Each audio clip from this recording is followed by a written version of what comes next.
আরবাউন মিনাস সাআদা, চারটা জিনিস সৌভাগ্যের লক্ষণ। এটা যদি পাও খুব ভালো। কয়টা? খেয়াল রাখবেন, এটা খুবই জরুরি। সেটা হচ্ছে piece of mind is the real happiness.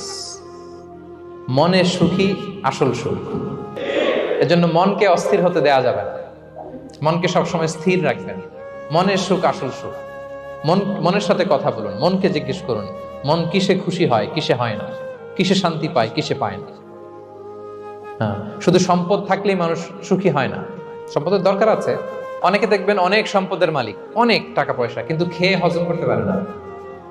এরকম আছে না? নাই? সুখ আছে?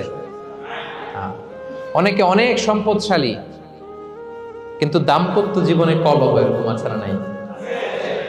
অনেক সম্পদশালী ছেলে কথা শোনে না, গাঁজা খায়, আছে না? না, এটা আমার বাস্তব কথা থেকে বলছি। আমাদেরকে বলে রিহ্যাবে পাঠায়, রিহ্যাবিলিটেশনে পাঠায়, 6 মাস পরে আসে আবার গাঁজা টানা শুরু করে। আছে না? নাই?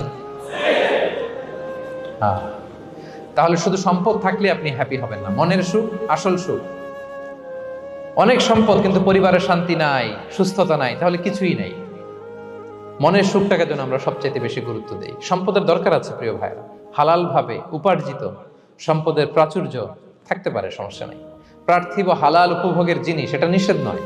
স্বয়ং বিষ্ণু ইসলামই বলেছেন আরবাউন মিনাস সাআদা, চারটা জিনিস সৌভাগ্যের লক্ষণ। এটা যদি পাও খুব ভালো। কয়টা? সবাই বলেন কয়টা? চারটা জিনিস সৌভাগ্যের লক্ষণ। 1 নাম্বার আল মারআতু সালেহা, নেককার স্ত্রী। নেককার কি? 2 নাম্বার আল মাসকানুল ওয়াসিআ, প্রশস্ত বাড়ি, প্রশস্ত বাড়ি। 3 নাম্বার আল জারু সালেহ, গুড নেইবার, ভালো প্রতিবেশী। 4 নাম্বার আল মারকাবুল হানি, সুইট রাইড, মানে ভালো বাহন বা যানবাহন। এই চারটা থাকলে এটা একটা সৌভাগ্যের আলামত, খুশনসিব, এটা ভালো। কিন্তু খেয়াল করে দেখেন তো বিশ্বনবীর চারটার মধ্যে কয়টা ছিল? শুধু 1 নাম্বারটাই ছিল, বাকি 3টা ছিল না তেমন।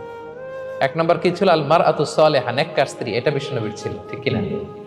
2 নাম্বার আল মাসকানুল ওয়াসি, স্পেশিয়াস হাউস, বড় ঘর, বিশ্বনবীর ছিল না মক্কায় না মদিনায়। মদিনার ঘরগুলো দেখেন এক এক বিবির এক এক ঘর, ছোট্ট ঘর, খেলে হাইটা এসে বসতে পারে আর শুইতে পারে এতটুকু। 3 নাম্বার আল জারু সালেহ, ভালো প্রতিবেশী ছিল। মক্কায়ও না মদিনায়ও। মদিনায় গেলেন, আশেপাশে ইহুদিরা থাকতো, বনু কাইনুকা, বনু কুরাইজা, বনু নাদির। তাদের ষড়যন্ত্রে একটা রাতও শান্তিতে ঘুমাইতেই পারে নাই। সুখ তো দূর কি বাদ, সবসময় জ্বালাতন করতো, বিট্রে করতো, ওয়াদাভঙ্গ করতো, এগুলো ঘটেছে। তার মানে ভালো প্রতিবেশী জোটে নাই। 4 নাম্বার আল মারকাবুল হানি, ভালো বাহন। খুব বেশি ভালো বাহন ছিল তাও বলা যায় না, খাবারই তো ছিল না, ওট খাইলে না গায়ে জোর থাকবে, ঠিক কিনা? হ্যাঁ, কসওয়া আদবা ছিল। তার মানে বাহন ছিল চালানোর মতো, কিন্তু খুব বেশি ভালো বাহন যে ছিল এমন নয়।